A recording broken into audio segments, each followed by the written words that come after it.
তপস্য তাপই প্রাপতন্ত্র পর্বতা। এই ইকোটা দিও না, ফ্যাটব্যাক আসছে, ইকো দিও না। পর্বতা দটস্থ তীর্থানি পঠন্ত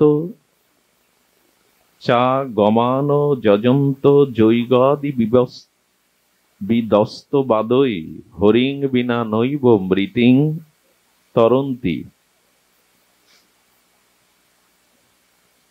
লক্ষ্য করুন, যতই তপস্যার দ্বারা, কঠোর তপসাধনা তপস্যার দ্বারাই যতই তুমি তপ্ত হও, যদি তুমি পর্বত হতেও বারবার পতিত হও, যদি পুনঃ পুনঃ তীর্থ পর্যটনাদি করো, আর যদি আগমাদি শাস্ত্র নিত্য নিরন্তর পাঠও করো, অধ্যয়নও করো, কিংবা যাগযজ্ঞের অনুষ্ঠান করো, অথবা তর্কাশ্রয়ে বিবাদ করো, শ্রীহরির শরণাগত ব্যতীত আর মৃত্যুর হস্ত হতে কখনো তুমি পরিত্রাণ পাবে না। যতই যাগযজ্ঞ সাহোধ্যায় অধ্যয়ন করো, যতই তপস্যার দ্বারা তাপদগ্ধিত হও, যতই হিমালয়ের শৃঙ্গ থেকে পতিত হও, তীর্থ পর্যটন করো, শ্রীহরির চরণে শরণাগত না হলে মৃত্যুর হাত থেকে কোনো কালেই তুমি রক্ষা পাবে না। শ্রীহরি চরণাশ্রয় হল মৃত্যুকূপ হতে আর এই জন্ম মৃত্যু চক্র হতে নিষ্কৃতির একমাত্র উপায় শরণাগতি। আমাদের জীবনে যতদিন আমাদের হৃদয়ে সেই ভগবানের প্রতি স্মরণ স্মরণ শরণাগতি ভাগবত স্মৃতি আপনার হৃদয়ে স্থান না পাবে, ততদিন এই দুঃখময় সুখময় দ্বন্দ্বময় সংসারে আপনি পরম শান্তি পেতে পারেন না। হৃদয়ে যদি আধ্যাত্মিক চেতনা, ভাগবত চেতনা, ভগবানের শরণ মরণ শরণাগতি স্থান না পায়, তবে জগতের বহুবিধ সম্পদ ঐশ্বর্য ভোগ দিয়ে আপনি শান্তি পেতে পারেন না।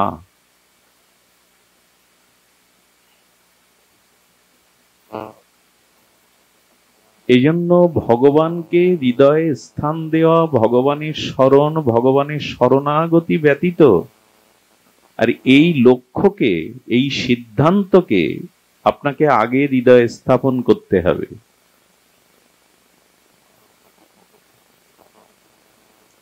যে হৃদয়ে ভগবত স্মৃতি নাই, হরিনাম স্মৃতি নাই, ভগবানের প্রতি শরণাগতি নাই, সে চিত্ত অসার, সার শূন্য, চিতার আগুনের মতো দাও দাও করে জ্বলতে হবে তাকে।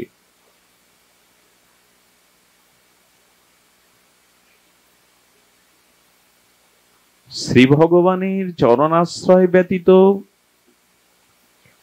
মৃত্যু কবল হতে আমরা নিষ্কৃতি কোনো কল্পেই পাব না। শান্তি আমাদের জীবনে অধরাই থেকে যাবে, অন্তঃসার শূন্য হবে হৃদয়, যদি শ্রী ভগবানকে হৃদয়ে স্থান আমরা না দেই।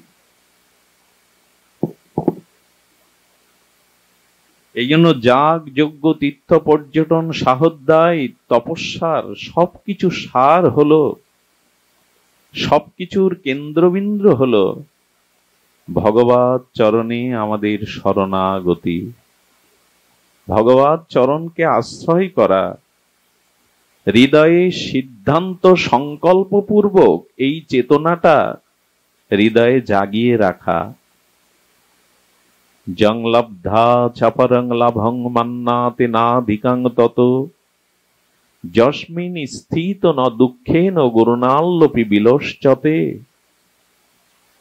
শ্রী ভগবানের স্মরণ মনন চিন্তন, শ্রী ভগবানের চরণাশ্রয় সংকল্প রূপে যদি জীবনে না গ্রহণ করতে পারেন, তবে জগতের বহুবিধ সম্পদ দিয়ে, সম্মান দিয়ে, ঐশ্বর্য দিয়ে, ভোগবাসনা দিয়ে, চাওয়া পাওয়া দিয়ে হৃদয় শান্ত কোনোদিনই হবে না।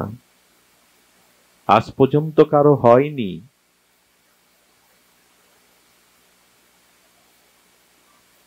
এজন্য আমাদের হৃদয়ে একটা সংকল্প নিতে হবে। অন্য সংকল্প আছে আমাদের হৃদয়ে, ঘর চাই, সম্পদ চাই, স্ত্রী চাই, সুখ চাই, সম্পদ চাই, পুত্র পরিজন চাই, চাইতে পারেন, চাওয়াটা স্বাভাবিক, কিন্তু ভগবানকে চাই, তার চরণে শরণাগতি চাই, এটা মুখ্য। অন্যগুলি গৌণ থাকবে। জীবনের প্রধান চাওয়া, প্রধান লক্ষ্য, প্রধান সংকল্প এই চেতনা যে প্রভু আমি তোমার চরণের দাসানুদাস। এই সংকল্প প্রথম, আদ্য, শ্রেষ্ঠ। অন্য সংকল্পগুলোকে গৌণ করতে হবে। আচ্ছা, বাড়িতে যারা গাভী, গোমাতা পোষণ করেন, তাদের লক্ষ্য কি গোবরের জন্য? বাড়িতে গোমাতা যারা প্রতিপালন করেন, পালন পোষণ করেন, তাদের লক্ষ্য কি গোবর পাওয়ার জন্য? মূল লক্ষ্য হলো দুগ্ধ পাওয়ার জন্য। গোময় গোবর পাওয়ার জন্য কেউ গাভী পোষে না, ওই সংকল্প নেয় না। তেমন মানুষের জীবনে ভগবানের চরণে প্রেম ভক্তি পাওয়াই হলো মূল সংকল্প, অন্যগুলো গৌণ। যদি তা না হয়, আমাদের জীবন হবে অন্তঃসার শূন্য, অভিশপ্ত জীবন। এই জন্য শাস্ত্র বলেছেন, তীর্থ পর্যটন কারো বাধা নাই, তপস্যা করতে পারো, দান ধ্যান যজ্ঞ সাহোদ্ধায় করতে পারো, কিন্তু ভগবৎ চরণে শরণাগতি, ভগবৎকে প্রাপ্তি হওয়ার লক্ষ্য সংকল্প যদি না নাও, তবে অন্তঃসার শূন্য হয়ে যাবে।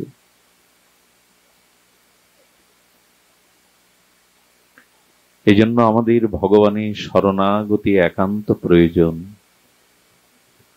দেখুন, জীবনের যা অবশ্যই চাওয়া উচিত, যা অবশ্যই প্রাপ্ত হওয়া উচিত, যা অবশ্যই প্রয়োজন, সেটিকে আমরা গুরুত্ব দেই না। যেগুলি না পেলেও একটি জীবন চলে যায়, যেগুলো না পেলে জীবনের হানি বা ক্ষতি হয় না, সেগুলিকেই আমরা গুরুত্ব দিয়ে চেয়ে বসি। জীব গোস্বামীপাদ বলেছেন, ঘরে যদি তণ্ডুল চাউল না থাকে, তবে সেই ঘরে তেল মশলা থেকে কি হবে? ক্ষুধা যাবে না। ঘর ভর্তি তেল মশলা উপাচার আছে, অথচ ঘরে তণ্ডুল নেই, চাউল নেই, তো কি খাবে তুমি? ক্ষুধা যাবে কি করে তোমার? তেল মশলা দিয়ে ক্ষুধা যাবে না। চাউলটা প্রধান আনুষঙ্গিক, তেল মশলা দিয়ে। তেমন জীবনের মূল একটা চাওয়া, মুখ্য একটা চাওয়া থাকতে হবে, আর চাওয়াকে গৌণ করতে হবে। মানুষের জীবনে সর্বোত্তম প্রয়োজন, সর্বোত্তম চাওয়া ভগবানকেই চাইতে হবে, আর চাওয়াগুলিকে গৌণ করতে হবে। কিন্তু আমরা যেটি অবশ্যই, যেটি জীবনের একান্ত প্রয়োজন, ঐকান্তিক প্রয়োজন, সেই ভগবানকে আমার মতো মাদিস মায়াবদ্ধ জীব, মোহগ্রস্ত জীব না চেয়ে তারা সংসার চেয়েছে। সংসার চেয়েছে মানে ধন জন পুত্র পরিজন, এগুলিকেই মুখ্য প্রয়োজন মনে করেছে। এগুলি মানুষের জীবনে প্রয়োজন, কিন্তু প্রধান প্রয়োজন নয়। চাউলটা যেমন ঘরে মূল উপাদান, আনুষঙ্গিক হলো মশলা দিয়ে। এই জন্য শাস্ত্রে বলেছে যে ভগবানের চাওয়াটা তোমার জীবনে সংকল্প পূর্বক গ্রহণ করো। তোমাকেই চাই, তোমাকেই পেতে হবে, তোমার চরণই আমার একমাত্র আশ্রয়। এই সংকল্পটা গৌণ না করে মুখ্য করতে হবে। এটাই পথ চলার, সুখ দুঃখ এই দ্বন্দ্বময় জীবনে শান্তি পাওয়ার প্রধান উপায়। সংকল্পরূপী, প্রধান রূপী ভগবানকে চাইতে হবে, এটাই সংকল্প প্রধান। কিন্তু সংকল্প আমাদের অন্য কিছু হৃদয়ে চাই, আর চাই জগৎ চাই, জগতের বিত্ত বৈভব, মান সম্মান, যশ খ্যাতি, এগুলি চাই। মানুষের জীবনে অল্প সম্পদ থাকলেও আর মানুষের জীবনে প্রয়োজন অল্প থাকলেও একটি মানুষ শান্তি পেতে পারে, কল্যাণ পেতে পারে, যদি তার জীবনে মুখ্য চাওয়া ভগবানকে চাওয়া হয়। সেটা চাইছি কিনা নিজের কাছে প্রশ্ন রাখতে হবে। আমার জীবনের মুখ্য চাওয়া কোনটি, ঐকান্তিক চেষ্টা কোনটি? ভগবৎ চরণ প্রাপ্ত হওয়া, ভগবৎ চরণে শরণ নেওয়া।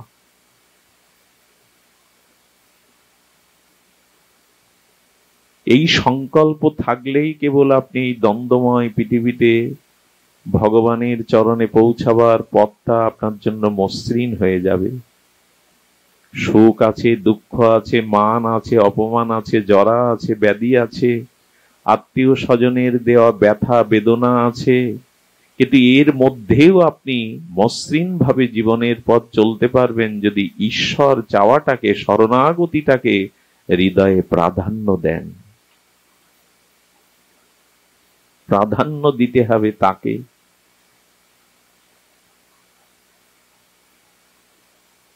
হরিচাঁদ ঠাকুর, গুরুচাঁদ ঠাকুরের এবং তাদের আশীর্বাদ পুষ্ট শ্রীমৎ তারক গোসাইয়ের এই কথাটি ছিল লীলামৃতে, সংসারে থাকিয়া যার হয় ভাবোদয়। এই ভাবোদয়টা হলো এই যে তোমাকে চাই প্রভু, এটা হলো ভাবোদয়। ভাবের উদয় তো অনেক ভাবের উদয় হয়। অর্থ চাই, সম্পদ চাই, সুন্দরী রমণী চাই, কবিত্ব প্রতিভা চাই, পদ প্রতিষ্ঠা চাই, এটা ভাবোদয় নয়। সংসারে থাকিয়া যার হয় ভাবো, সেই ভাবোদয়টা কি, ভাবের উদয়টা কি? তোমাকে চাই প্রভু, হে হরি তোমাকে চাই। এই ভাবোদয় যার হয়েছে সেই সে পরম সাধু জানিও নিশ্চয়। যার এই ভাব উদয় হয়েছে যে প্রভু জীবনে মরণে তোমাকেই চায়। একজন বিখ্যাত শিল্পীর একটা গানের চরণ বড় ভালো লাগে। প্রথমত আমি তোমাকে চাই, দ্বিতীয়ত তোমাকে চাই, তৃতীয়ত শেষ পর্যন্ত তোমাকে চাই। কথাটা ঘুরিয়ে দিন তো এইদিকে। এটাই হলো ভাবোদয়, এটাই হলো শুভ সংকল্প জীবনের। প্রথমত আমি তোমাকে চাই, দ্বিতীয়ত, তৃতীয়ত শেষ পর্যন্ত আমি তোমাকে চাই। এই সংকল্প যদি না থাকে তাহলে হোঁচট খেতে হবে, বারবার পড়ে যেতে হবে, পিছিয়ে যেতে হবে, অন্ধকার আহ্বান করে আমাকে হারিয়ে ফেলবে।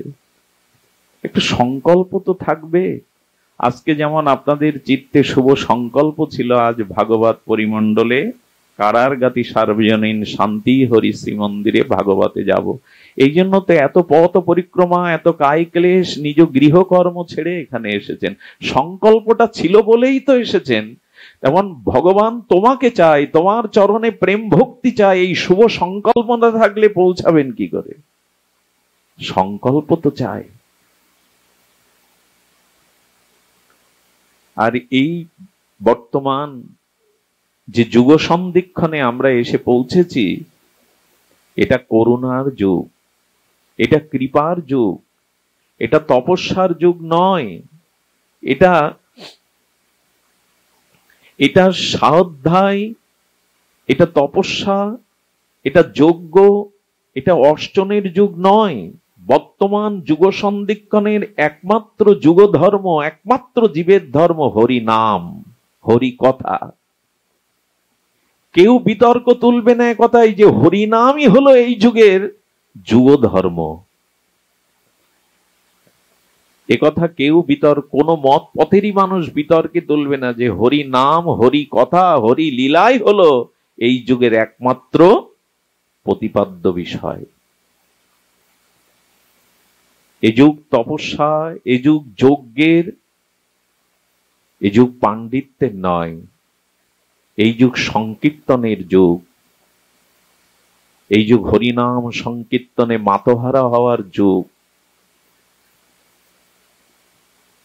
যুগ ধর্ম, প্রতিটি জীবত ধর্ম হলো এই হরিনাম। আর এই হরিনাম বিতরণে যিনি বিশেষ করুণায় অবতীর্ণ হয়েছিলেন, আজ হতে 500 কিছু বছর পূর্বে শ্রীধাম নবদ্বীপে যিনি আবির্ভূত হয়েছিলেন, কৃষ্ণবর্ণাং তিষা কৃষ্ণাং সাঙ্গপাঙ্গস্ত্র পার্ষদানাম যজ্ঞৈ সংকীর্তনায় প্রায় যজন্তি হি সুমেধসা। কৃষ্ণবর্ণাং তিষা কৃষ্ণাং সাঙ্গপাঙ্গ অস্ত্র পার্ষদানাম, রাধা কৃষ্ণ মিলিত তনু পরম করুণা বরুণালয়। জীবের সম্মুখে এত কাঙাল হয়ে, এত করুণার আধার হয়ে, এত কৃপামূর্তি নিয়ে আর কে এসেছে? মহাপ্রভু এলেন। কৃষ্ণ বর্ণাং, কৃষ্ণ বর্ণ মানে মহাপ্রভুর গাত্র, জ্যোতি, কালো নয়। অন্তকৃষ্ণ বহির্গৌর, কৃষ্ণ বর্ণাং অর্থাৎ যার জিহ্বায় সর্বদা কৃষ্ণরূপ এই শব্দ বা বর্ণ সর্বদা কীর্তন তরঙ্গ উঠছে। কৃষ্ণ বর্ণাং তিষা কৃষ্ণাং, না তার গাত্র রং কৃষ্ণ নয়, কালো নয়। আর তিনি এবার অস্ত্র নিয়ে এসেছেন। কই মহাপ্রভুর হাতে, নিতাই চাঁদের হাতে কোনো অস্ত্র নাই তো। ভগবান শঙ্করের হাতে ত্রিশূল, আদ্যাশক্তি যোগিনী কোটি পরিবৃতা মায়ের হাতে খড়গ, রামচন্দ্রের হাতে তীর ধনুক, ভগবান শ্রীকৃষ্ণের সুদর্শন, সকলের হাতেই তো দেবদেবীর হাতে অস্ত্র। মহাপ্রভু নিতাই চাঁদের কাছে অস্ত্র নেই কেন? বলল অস্ত্র আছে। সেই অস্ত্রটা হলো প্রভুর সাঙ্গপাঙ্গ পার্ষদগণ। জগতে ধারালো অস্ত্র দিয়ে কাউকে ছেদন করতে পারেন, কারো মস্তকটা ছেদন করতে পারেন, অঙ্গ ছেদন করতে পারেন, কিন্তু মহাপ্রভু যে সাঙ্গপাঙ্গ অস্ত্র এনেছেন, সেই অস্ত্র দিয়ে এবার পাপীকে কাটবেন না, পাপকে কাটবেন। অসুরকে বিনাশ করবেন না, অসুরত্বকে বিনাশ করবেন। এবার যদি অস্ত্র হাতে নিতেন, রুদ্রমূর্তি নিতেন, কিছু অপরাধ নেবেন না, অসুর বিনাশের জন্যই তো ভগবান আসেন। বর্তমান যে যুগ, কম বেশি আমার মতো সবাই অসুর, সবাইকে বধ করতে হতো প্রভুর। অসুর মানে কারা? যাদের দম্ভ আছে, অভিমান আছে, হিংসা আছে, এরাই তো অসুর। ভগবানের সেই অনাদি ধ্রুব ভজন সুরের সাথে যারা যুক্ত নয় তারা অসুর। দম্ভ, দর্প, অভিমান, হিংসা যাদের ভেতরে, কম বেশি তো দুর্যোধন আমার মতো জগতে চারিদিকে ছড়িয়ে ছিটিয়ে আছে। মারতে হয়তো সবাইকে মারতে হতো প্রায়। প্রভু চিন্তা করলেন এবার অসুর বিনাশ করব না, অসুরত্বকে বিনাশ করব। এবার পাপীকে বিনাশ করব না, পাপটাকে বিনাশ করব।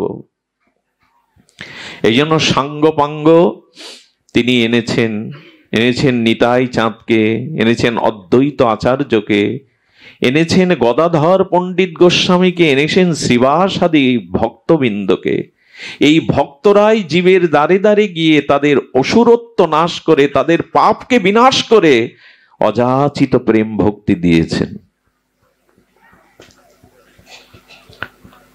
নিতাই চাঁদের মতো শেষ অবতার সংকর্ষণের মূল অংশে যিনি বলরাম, যিনি লক্ষণ, সেই নিতাই চাঁদ তিনি তার কপালে রক্ত ঝরিয়ে, ললাটে রক্ত ঝরিয়ে, আচ্ছা জগাই মাদায়ের হাতে তিনি যে কলসির কানায় রক্ত ঝরালেন, আমাকে বলুন তো, নিতাই চাঁদের মতো সংকর্ষণ অংশী, যার অংশ ব্রহ্মা বিষ্ণু মহেশ্বর অবতারাদিগণ, জগাই মাধাইকে উদ্ধার করতে তিনি চাইলেই উদ্ধার হয়ে যেত, তার মনে ইচ্ছা হলেই দৃষ্টি দিলেই উদ্ধার হয়ে যেত জীব জগৎ।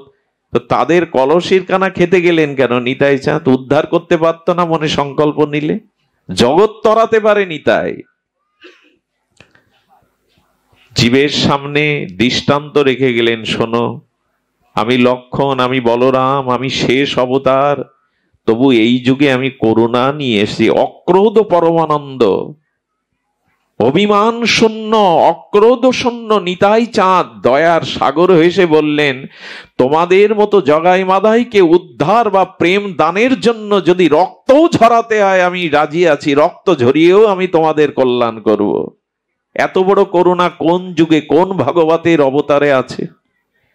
নিজের শনিত ঝরিয়ে জীবকুলকে দৃষ্টান্ত দিলেন, ওগো আগামী দিনের সনাতনীরা দেখো, আমি এবার অসুরত্বকে নাশ করতে এসেছি, অসুরকে নয়। কারণ নাশ করবেন কি করে? রক্ত বীজের কথা মনে আছে আপনাদের? অসুরেরা আশীর্বাদ নিয়েছিল, কেউ যদি আমাদের কেটেও দেয় মুন্ড, আমাদের এক ফোঁটা রক্ত যদি মাটিতে পড়ে, ওর থেকে আরো হাজার হাজার অসুর জন্মাবে। তো এদের বিনাশ করবেন কি করে? রক্ত বীজ এক ফোঁটা থেকে হাজার হাজার জন্মাবে। বর্তমান যুগে এই জন্য লক্ষ্য করবেন, নিতাই চাঁদের মহাপ্রভুর পার্শ্বদগণের যে করুণা, সেই করুণার আশ্রয়, সেই করুণার নিলয়ে আমাদের আশ্রিত হতে হবে। বারবার ওই এক কথাই বলছি, ভগবত চরণে শরণাগতি নিতে হবে। এটা শরণাগতির যুগ, এটা সংকীর্তনের যুগ, এটা করুণার যুগ, কৃপার যুগ। এবে অস্ত্র না ধরিলা, প্রাণে কারো না মারিলা, চিত্ত শুদ্ধি করিল সবারে। কম কথা, হরি বলি বাহু তুলি, প্রেম দৃষ্টি চাই, করিয়া কলমশ নাশ প্রেমেতে ভাষায়। এই তো শ্রীকৃষ্ণ চৈতন্য মহাপ্রভুর অবদান। রাম আদি অবতারে ক্রোধে নানা অস্ত্র ধরে অসুরেরে করিল সংহারে। এবে অস্ত্র না ধরিলা, প্রাণে কারো না মারিলা, চিত্ত শুদ্ধি করিল সবারে। রাম আদি অবতারে, কৃষ্ণ আদি অবতারে অসুর বিনাশ করেছেন। লঙ্কার যুদ্ধ, কুরুক্ষেত্রের যুদ্ধ অবশ্যম্ভাবী হয়ে উঠেছিল, কিন্তু সেই করুণা ঘনমূর্তিতে কলিতে এসে বললেন, এবে অস্ত্র না ধরিলা, প্রাণে কারো না মারিলা, চিত্ত শুদ্ধি করিল সবারে। সকলের চিত্ত শুদ্ধ করেছেন হরিনাম দিয়ে, প্রেম দিয়ে, অকাতরে করুণা বাড়ি দিয়ে সবাইকে কৃপা করেছেন।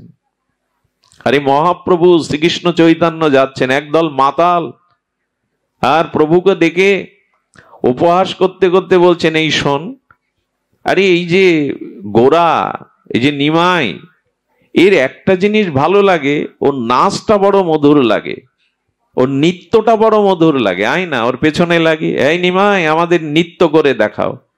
স্বয়ং ভগবানকে মধ্য মাতালরা রাস্তায় পেয়ে এরকম বলছেন।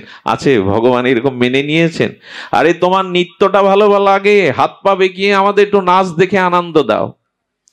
শ্রীমান মহাপ্রভু নৃত্য করতে শুরু করলেন। রাধা ভাবদ্যুতি গৌরচন্দ্রের পরম নৃত্য দেখে, একে তো ওরা মদ খেয়ে মাতোয়ারা ছিল, তাতে মহাপ্রভুর নিত্য নেওয়ার ভাবদশা দেখে ওরাও হাত তুলে ওর সাথে নাচতে লাগলো, ওরাও প্রভুর সাথে হরিনাম করতে লাগলো। এটা অযাচিত করুণা, আবেশ নিয়েছেন মহাপ্রভু। এত বড় অযাচিত করুণা কোনো ভাগবত স্বরূপে হয়নি। যে মন্দিরে আমরা বসেছি, সেই পতিত পাবন হরিচাঁদ গুরুচাঁদের মহিমা লীলামৃতটা খুলে দেখবেন একবার। তারক গোসাই সম্ভবত ঢাকাতে কবি গানে গেছেন, ওখানে এক সরল ভক্ত শুনলেন যে ঠাকুর হরিচাঁদ পতিত পাবন, উনি হরিনাম বলান, সবাইকে হরিনাম বলান, হরিবোল বলান। ওরা একটা ময়না পাখি কিনেছিল, পাখিটা প্রভুকে উপহার দেব, প্রভুর সামনে ও যখন হরিবোল হরিবোল বলবে, প্রভুর বড় আনন্দ হবে। তার সুখের জন্য ময়নাটা কিনেছে। গ্রামের সহজ সরল লোক তার ভগ্নীকে এসে বলছে, খাঁচা তো পাইনি, তো এটা রেখে দাও, কালকে ওরাখান্দি ঠাকুরের কাছে গিয়ে ঠাকুরকেই উপহার দেব পাখিটি। তো অবলা সরলা তার ভগ্নী করেছে, একটা হাড়ির মধ্যে রেখে সরা দিয়ে ঢেকে দিয়েছেন। অক্সিজেনের অভাবে পাখিটা মারা গেছে।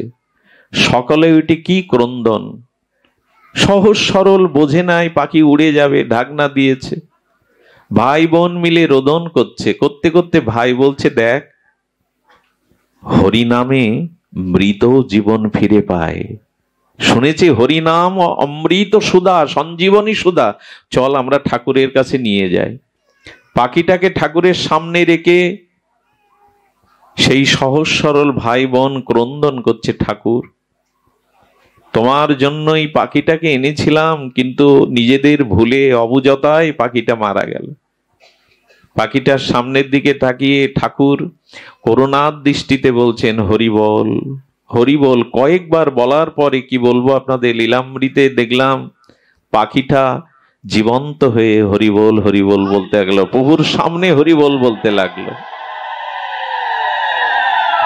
এটা কোনো তপস্যায় হয়েছে কখনো? এমন কৃপা হয়েছে? একটা পাখিকেও কৃপা করছেন। শিবানন্দ সেন মহাপ্রভুর প্রিয় পরিকর, গৌড়ীয় বৈষ্ণবদের নিয়ে রথযাত্রায় লীলাচলে যেতেন, প্রভুর কাছে যেতেন। প্রভুর নির্দেশ ছিল সবাইকে আর মর্যাদা দিয়ে সুখে তুমি আনবেই ভার তোমার। যাদের অর্থ আছে তারা ভক্ত সেবায়, ভগবানের সেবায়, মঙ্গল কাজে ব্যয় করবে। সেন সেবানন্দ ছিল মহাপ্রভুর পরিকর ভক্তগণের মধ্যে অন্যতম ধনাঢ্য ব্যক্তি, ধনশালী ব্যক্তি। তিনি গৌড়ীয় বৈষ্ণবদের নিয়ে যেতেন। পথে কত নদ নদী পার হতে হতো, কত খাজনা দিতে হতো, ট্যাক্স দিতে হতো। তখন ছোট ছোট রাজ্য, এক এক রাজ্য পার হতে গেলে তাদের খাজনা দিতে হবে। তো সেন সেবানন্দ যখন গৌর ভক্তদের নিয়ে, নিতাই চাঁদ সহ গৌরীয় ভক্তদের নিয়ে লীলাচলের উদ্দেশ্যে যাত্রা শুরু করেছেন, পথের মাঝে একটা কালো কুকুর এসে দলের সাথে মিশে গেছে। উনি কুকুরটাকে কুকুর মান্যতা না দিয়ে ভক্ত বৈষ্ণব মান্যতা দিয়ে সেবককে বললেন, আমাকে যা প্রসাদ দেবে এই ভক্তকে তাই দেবে। সেই কুকুরটাকে বলছেন, ও ভক্ত, প্রভু আমাকে পরীক্ষা নিচ্ছেন, আমি সবাইকে লীলাচলে নিয়ে যাওয়ার জন্য প্রস্তুত কিনা। ও ভক্ত, ওকে আমার যা প্রসাদ দিয়ে দেবে। উনি অন্য কাজে ব্যস্ত, সবার আয়োজন করতে হবে, সবার সুখ স্বাচ্ছন্দ্য দেখতে হবে। এই দেখতে দেখতে সন্ধ্যায় এসে বলছেন, ভক্তটাকে প্রসাদ দিয়েছো? সেবককে বললেন, বলে মনে নেই কুকুরটাকে দিতে। সেই দিন উনিও উপবাস থাকলেন। আমি ব্যর্থ হয়েছি মহাপ্রভু, তুমি সবাইকে আনতে বলেছিলে তোমার চরণে, আমি মান্যতা দিতে পারিনি। কাঁদছেন, নিজেও উপবাস থাকলেন। মহাপ্রভুর ভক্তগণেরও কৃপা দেখুন, এই যুগের মহিমাটা দেখুন, করুণাটা দেখুন। উনি বললেন, আমাকে যা প্রসাদ দেবে তাই দেবে। সামনে গিয়ে উড়িষ্যার একটা নদী পার হতে গিয়ে উড়িয়া সেই নাবিক বলছেন, আমি কুকুর নৌকাতে তুলি না, খেয়াতে তুলি না। শিবানন্দ হাত জোর করে বললেন, আমি পার হব না, আগে ভক্ত পার হবে, তারপরে আমরা পার হব। এত বড় করুণা কার আছে? গৌর যেমন পতিত পাবন, তার ভক্তরাও পতিত। এই যুগে তো করুণার যুগ, কৃপার যুগ। করুণায় অবতীর্ণ কলৌ। সুধীজন, কুকুরটাকে পার করার জন্য 10টা মানুষের কড়ি, ওকে পার করার জন্য 10 জনের কড়ি দিয়ে দিলেন, পার করো। ওপারে গিয়ে দেখে কুকুরটা আর নাই। আমার কোনো অপরাধে হয়তো আমাকে ত্যাগ করে চলে গেছে। এই অনুশোচনায় ভুগতে ভুগতে লীলাচলে যখন পৌঁছালেন, দেখলেন মহাপ্রভুর সামনে সেই ভক্ত কুকুরটার। কিভাবে জানেন? প্রভু জগন্নাথের নারিকেলের শ্বাসের প্রসাদ পাচ্ছেন, আর ওকে ছুঁড়ে ছুঁড়ে দিচ্ছেন। শুধু দিচ্ছেন না, এক একবার প্রসাদ দিচ্ছেন, আর মহাপ্রভু ভাবাবেশে বলছেন, একবার কৃষ্ণ কহ, একবার। এরকম করুণা কোনো ইতিহাসে, কোনো শাস্ত্রে পাওয়া যায় না। একটা কুকুরকে সামনে পেয়ে প্রভু প্রসাদ দিচ্ছেন আর বলছেন, কৃষ্ণ কহ। যেই প্রভু বলছেন দেখুন, মানুষেরই হাত আছে, অন্য প্রাণীরা চতুষ্পদ বিশিষ্ট, অন্য প্রাণীদের হাত নেই, তারা পা দিয়েই হাতের কাজ করে। এই হাতটা পেয়েছিলাম গুরু বৈষ্ণবের, মহতের, গুরুজনের সেবার জন্য, ভজন করার জন্য। অন্য প্রাণীকে গোবিন্দ হাত দেননি। কুকুরটা তার দু পা তুলে হাতের মতো করে ভঙ্গিতে চিৎকার করে কৃষ্ণ কৃষ্ণ বলছে। মহাপ্রভু কুকুরটাকেও করুণা করছেন প্রসাদ দিয়ে, হরি নাম দিয়ে। আর কি করুণা দাতা হবেন তিনি? কুকুরটাকেও করুণা করছেন। সেন সেবানন্দ মহাপ্রভুকে প্রণাম না করে কুকুরের পায়ে পড়ে গেলেন। ধন্য তুই, মহাপ্রভুর অধরামৃত আর হরিনাম বেঁচে পড়ে গেলেন। মহাপ্রভুর এই হলো মহা অবদান, কেউ বাদ যায়নি।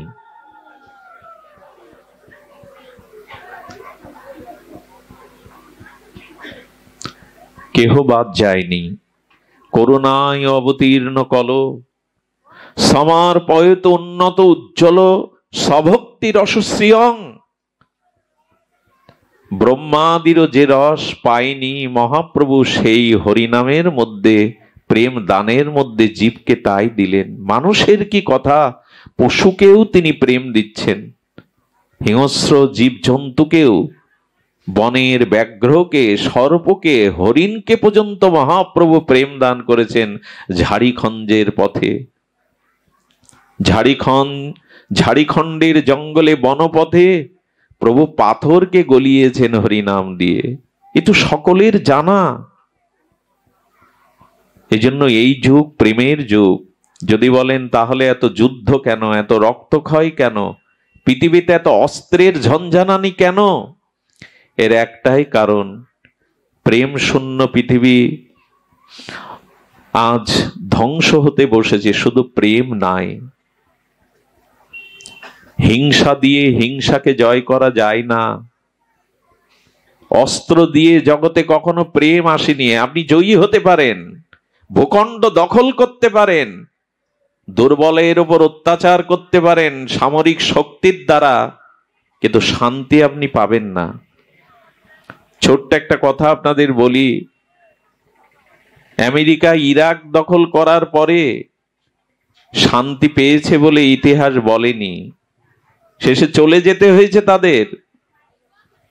মধ্যপ্রাচ্য, ইরাক দখল করে আমেরিকা শান্তি পায়নি। অস্ত্রের দ্বারা শান্তি হলে মহাপ্রভু অস্ত্র হাতে তুলে নিতেন। তিনি স্বয়ং ভগবান, প্রেম অবতারে, করুণার অবতারে ওনারা এসেছেন।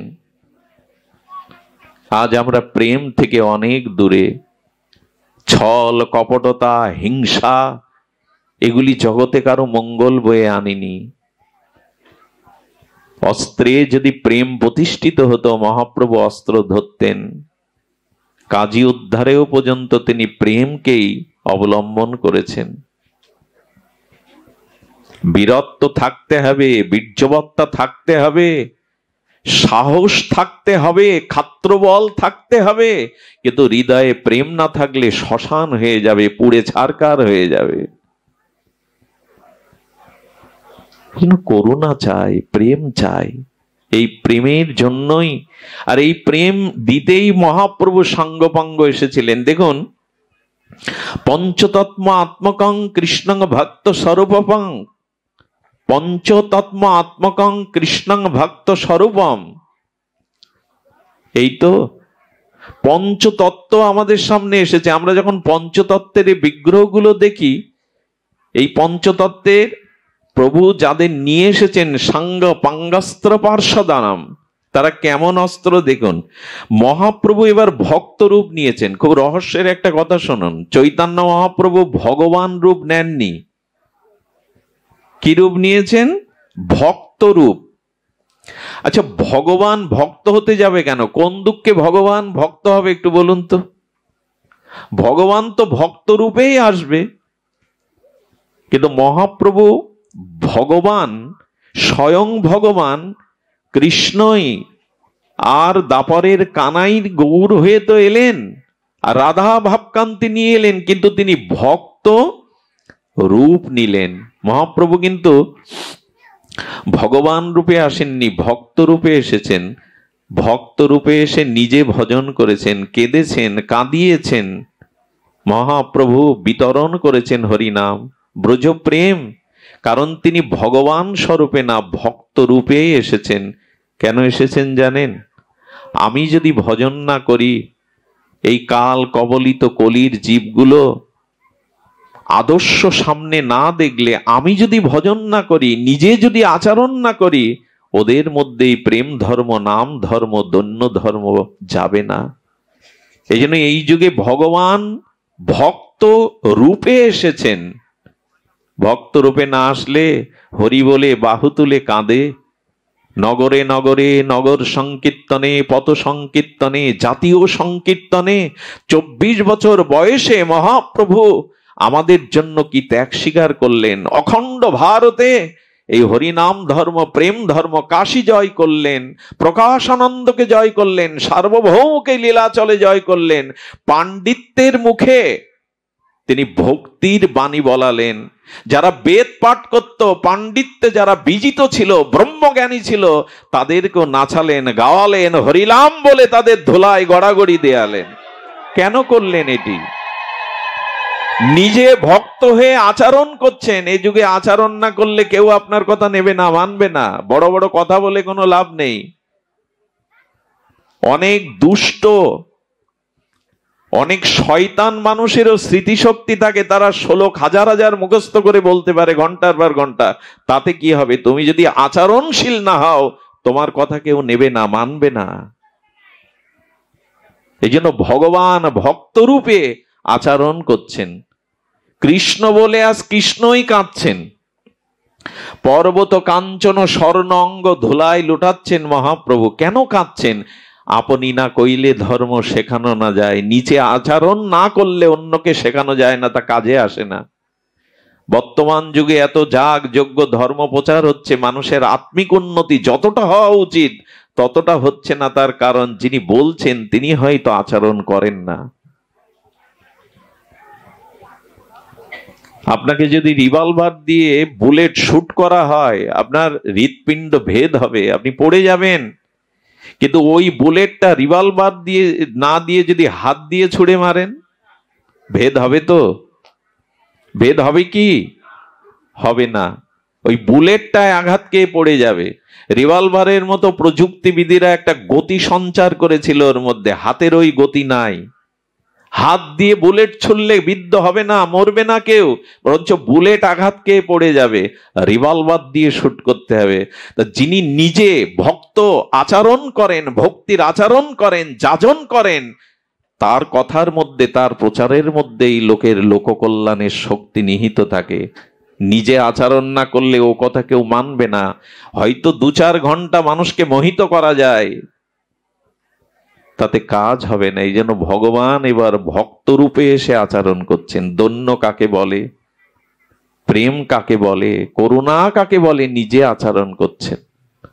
বর্তমান যুগ কিন্তু আচরণের যুগ। আচরণ না করলে 2 দিন পরে পথ হারিয়ে ফেলবেন।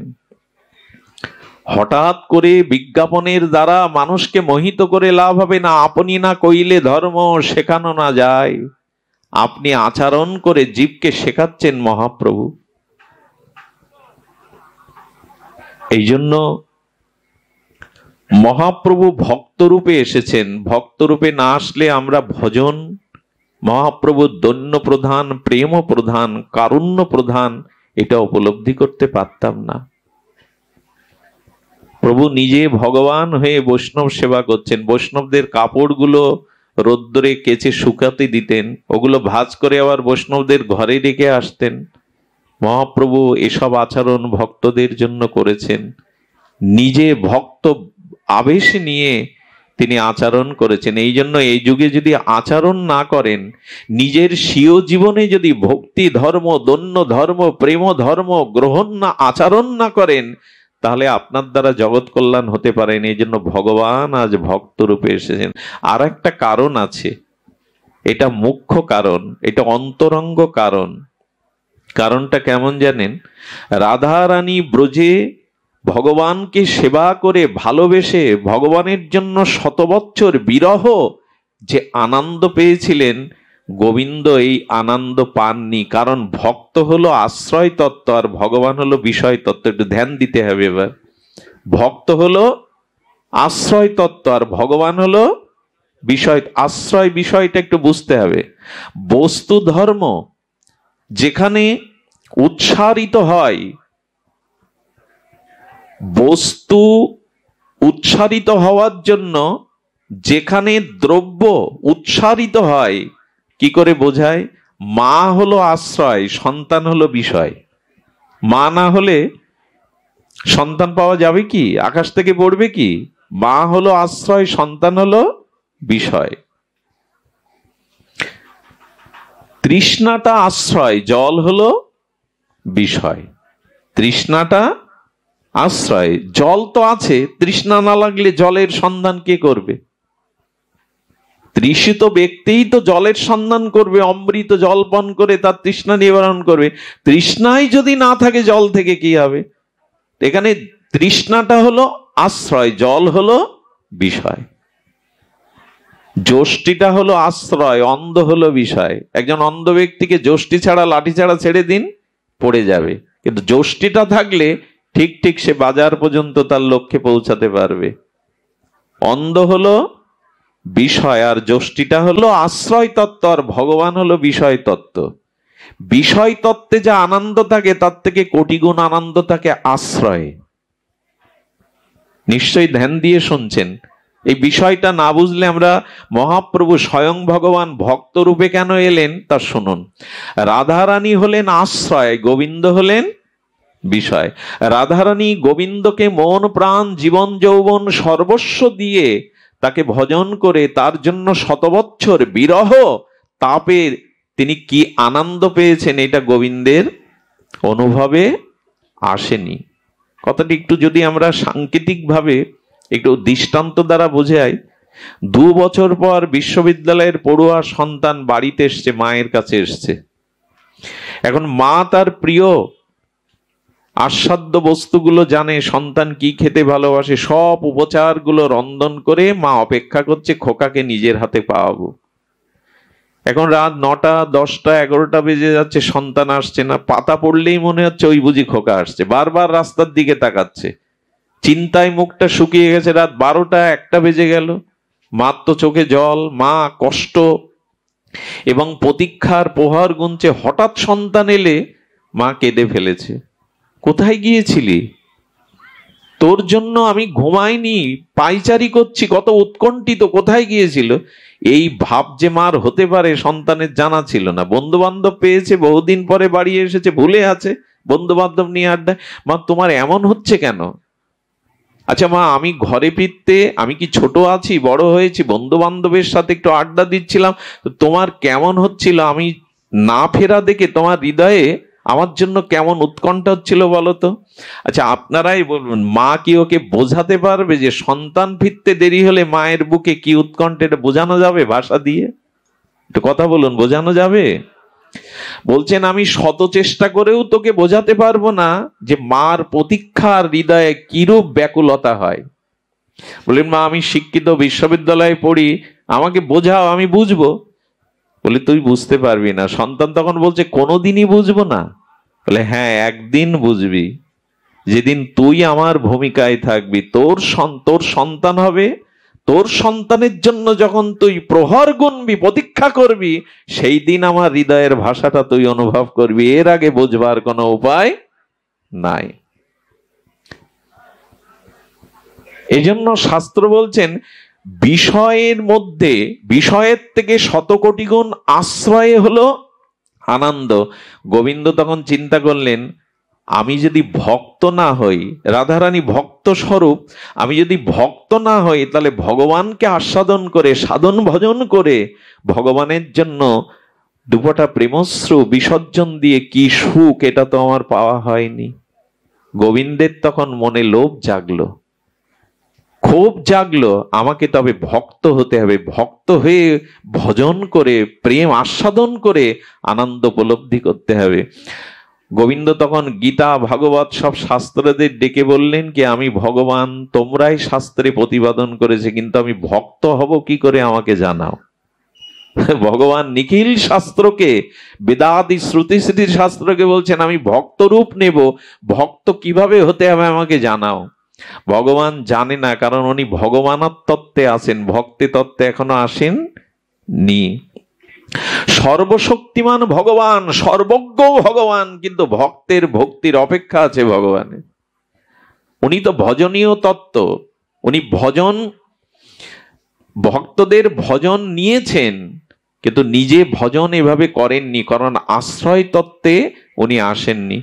নিখিল শাস্ত্র গোবিন্দকে যা বলল তা শুনলে আমাদের চোখ কপালে উঠতে পারে। স্বয়ং ভগবানকে সমস্ত শাস্ত্র বলছেন প্রভু আপনি পারবেন না। বলে কেন?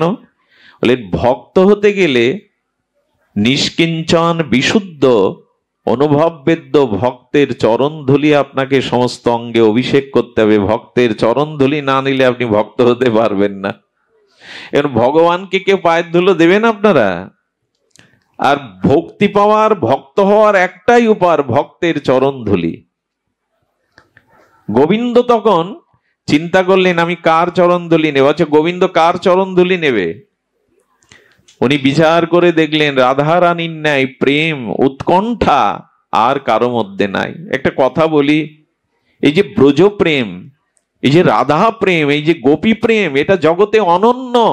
এর দৃষ্টান্ত অনন্ত পৃথিবীতে দ্বিতীয় নাই। গোপীদের দৃষ্টান্ত কি দেব আপনাদের? বহুবার চর্চিত এই বিষয়, তবু আর একবার বলি। গোপীদের ভাবনা দেখুন।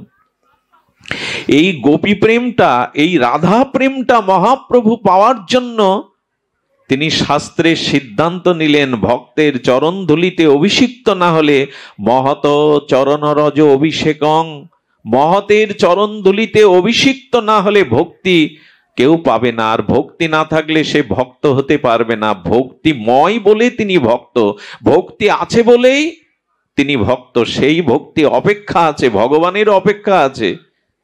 গোপী প্রেম, গোপী আনুগত্য, রাধারানীর আনুগত্য না নিলে, ভক্তের আনুগত্য চরণ ধুলি অভিষেক না হলে ভক্তি হবে না। নারদ বৃন্দাবনে গেছেন, যমুনা পুলিনে দেখছেন এক গোপী যোগ অবলম্বন করেছেন, যৌগিক যোগ। এখন গোপীরা তো কোনো তপস্যা, পূজা পার্বণ, যাগযজ্ঞ করেনি। কৃষ্ণ অনুরাগ, কৃষ্ণ প্রেম, কৃষ্ণ সেবা ছাড়া তাদের আর কোনো যাগযজ্ঞ নেই। তারা অন্যকে চেনেই না। কে ব্রহ্মা, কে ইন্দ্রিয়, এসব খোঁজ গোপীদের নাই। অনন্য কৃষ্ণ ভক্তিতে তারা কৃষ্ণের সুখ ছাড়া কিছু চায় না। এমনকি নিজেদের পাদ ধুলো গোবিন্দের মাথা যন্ত্রণার জন্য মাঝে মাঝে দিয়ে দেন। নিয়ে যাও নারদ, যদি আমাদের চরণ ধুলিতে গোবিন্দের মাথার যন্ত্রণা কমে, নিয়ে যাও। কুড়িয়ে কুড়িয়ে পা ঝেড়ে ঝেড়ে দেয়। বলে তোমাদের ভয় নেই? তোমাদের পায়ের ধুলো স্বয়ং গোবিন্দের মস্তকে দিচ্ছ, তোমরা তো নরকগামী হবে। বলেন ভালোবেসেছি তার সুখের জন্য, নিজের সুখের জন্য না। তার সুখের জন্য যদি অযুতকাল নরকেও বাস করতে হয়, তাতেও আমাদের আনন্দ। নরকে থেকেও সুখ পাবো যে আমাদের গোবিন্দ সুখে আছেন, তিনি সুখে আছেন। এই গোপীরা কখনো যোগ অবলম্বন করে না, যৌগিক ক্রিয়া করে না, কিন্তু গোপী যোগে বসে আছে। দেবশিবান নারদের মুখে তো জয় মাধব, জয় নারায়ণ, জয় গোপীনাথ গোবিন্দ কীর্তন করছেন, জয় রাধা মাধব, জয় কুঞ্জ বিহারী। এই শব্দ শুনে গোপীর যোগ ভেঙে গেছে, ভঙ্গ হয়ে গেছে। দেবশিবাতকে নমস্কার করে প্রণাম করে বলছেন ভগবানের নামে তো আমার যোগ ভেঙে গেল। নারদ বলছেন আমি চাইছিলাম তোমার যোগ ভাঙুক, একটা জিজ্ঞাসা আছে, তুমি যোগ অবলম্বন কেন করছো গোপী? বলো কৃষ্ণকে মন থেকে তাড়াবো বলে।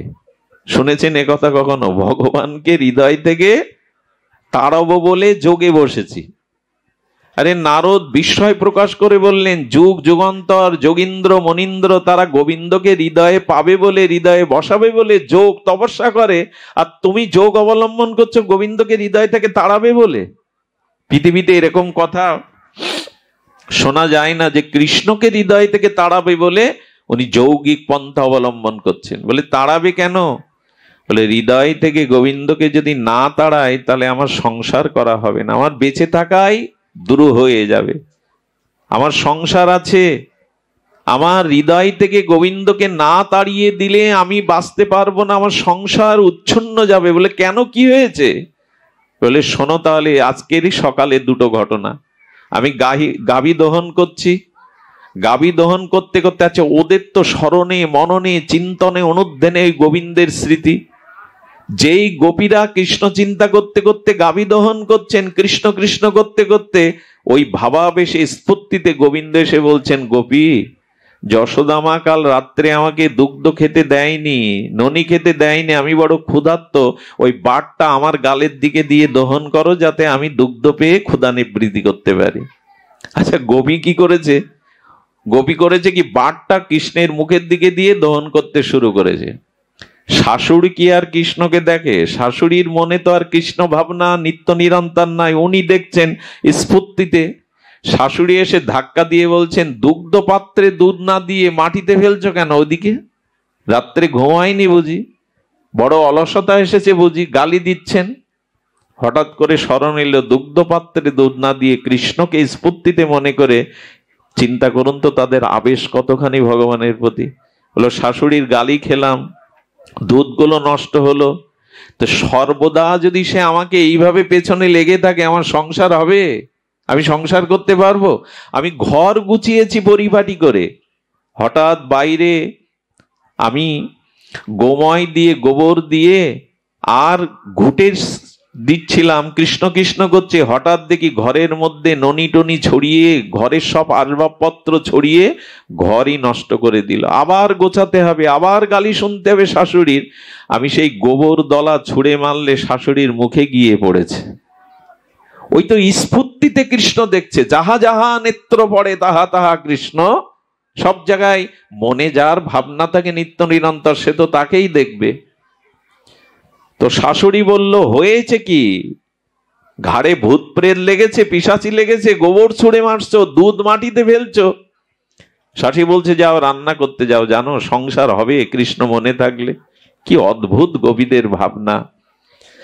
বলে রন্ধন করতে গিয়ে কড়াইতে জল না দিয়ে কাঠের উপরে জল দিয়ে দিয়েছি, পরমান্নে মাঝে মাঝে লবণ দিয়ে দেই। এই হলো ওদের দশা। এই জন্য যোগে বসেছি, কৃষ্ণকে হৃদয়কে না তাড়ালে আমার সংসার করা পৃথিবীতে এরকম অদ্ভুত ক্রিয়া জানা যায় না, যে কৃষ্ণকে হৃদয়ে ধারণের জন্য যোগী ঋষিমুনিরা তপস্যা করছেন, আর ওরা কৃষ্ণকে হৃদয় থেকে তাড়াবার জন্য যোগে বসেছেন। কি অদ্ভুত ওদের বৈচিত্র্যতা। তো এই যে গোপী ভাব, এই যে ভক্ত ভাব, এটা ভগবান পাওয়ার জন্য তার হৃদয়ে বাঞ্ছা জাগলো। তিন বাঞ্ছা, যে রাধারানী আমাকে ভজনা করে কি আনন্দ পায়, রাধারানীর ভাবে আমাকে দর্শন করে রাধারানীর প্রেমে কি মাধুর্য আসে, কৈশন রাধা প্রেম, কৈশন মধুরিমা, কৈশন ভাবে ভোর। এই তিন বাঞ্ছা পূরণের জন্য ললিতা বিশাখা সখীর কাছে গোবিন্দ বললেন, রাধারানীর চরণ ধুলি চাই, না হলে আমি ভক্ত হতে পারবো না। তো রাধারানীর চরণ কৃপা থেকে করুণা কণা সেই শুভ্র আর কাঞ্চন সম রাধারানীর চরণ ধুলি গোবিন্দের অঙ্গে আসতে আসতে কালো রূপটা অন্তরে গিয়ে রাধারানীর ভাব কান্তি নিয়ে সেই ভগবানই রাধা ভাবোদ্যুতিতে আজ গৌর হয়ে ভক্ত হয়ে জগতে এলেন, ভক্ত আস্বাদনের জন্য এলেন। এই জন্য চৈতন্য মহাপ্রভু কৃষ্ণই, অভিন্ন কৃষ্ণই, কিন্তু রাধার ভাব নিয়ে আজকে আশ্রয় তত্ত্ব নিয়েছেন, যে ভক্ত হয়ে ভজন করে জগৎকে শিক্ষা দিতে হবে। আমাদের জন্য কত বড় করুণা ভগবানের, ভক্ত রূপে এসেছেন। কারণ ভগবান অনেক দূরের বস্তু, তিনি যদি আপন হয়ে ভক্ত হয়ে আর আমাদের মাঝে না আসতেন, আমরা বহু দূরে তাকে ভাবতাম, অনেক বড় বৃহৎ ভাবতাম ভগবানকে। তাই আপন হয়ে আমাদের মতো হয়ে চোখের জল নিয়ে আজ ভগবান কাঁদবে কেন? আমায় বলুন তো, কথাটা হৃদয়ে বড় রাগে। ভগবানের তো কোনো সাংসারিক দুঃখ নেই, তার জরা ব্যাধি নেই, তার তো কোনো অপ্রাপ্ত নেই, ভগবান কাঁদবে কেন বলতে পারো মা? জীবের লাগিয়া কাঁদে প্রভু উচ্চেশ্বরে, নিশিদিন মহাপ্রভু কাঁদছেন। শ্রীবাসঙ্গনে যমুনা গঙ্গা তীরে, সুরধনী গঙ্গা তীরে মহাপ্রভু কাঁদছেন। আমায় বলতে পারেন ভগবান কাঁদতে যাবে কোন দুঃখে? ভগবান তো কাঁদে না, কিন্তু আজ গৌর হরির চোখে জল, জীবের লাগিয়া শুধু আমাদের জন্য কাঁদছেন। কারণ কি জানেন? নিজে না কাঁদলে অন্যকে কাঁদানো যায় না। কৃষ্ণ বলে কাঁদবার মধ্যে, হরি বলে কান্নার মধ্যেই তো প্রেম আছে। যাকে চাই, যাকে ভালোবাসি, তার জন্যই তো চোখের জল। কপটা চোখের জল ফেলেছো যে তুমি তাকে ভালোবাসবে? ভালোবাসার মানুষকে পাওয়ার জন্যই তো মানুষ চোখের জল ফেলে। তাই ভক্ত রূপে আজ গৌর হরি তিনি কাঁদছেন, জীবের জন্য কাঁদছেন। নিজে না কাঁদলে অন্যকে কাঁদানো যায় না, নিজে না মজলে অন্যকে মজানো যায় না। এই জন্য মহাপ্রভু তপ্ত কাঞ্চন অঙ্গ দিয়ে কাঁদছেন। ডক্টর মহানামব্রত ব্রহ্মচারী বলেছেন, আমরা আর কপটা ফেলেছি চোখের জল, ওই দেখো ভগবান কাঁদছেন। মহাপ্রভু যখন কাঁদতেন তার পায়ের কাছে নালা বয়ে যেত, কাদা হয়ে যেত মাটিগুলো। এ গল্প নয়, এ কোনো উপন্যাসের কাহিনী নয়।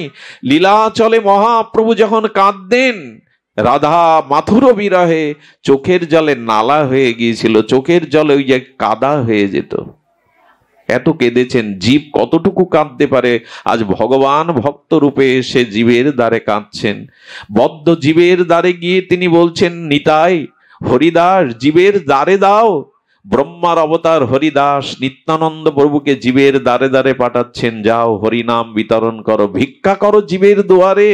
শোনো শোনো নিত্যানন্দ, শোনো হরিদাস, সর্বত্র আমার আজ্ঞা করো হে প্রকাশ।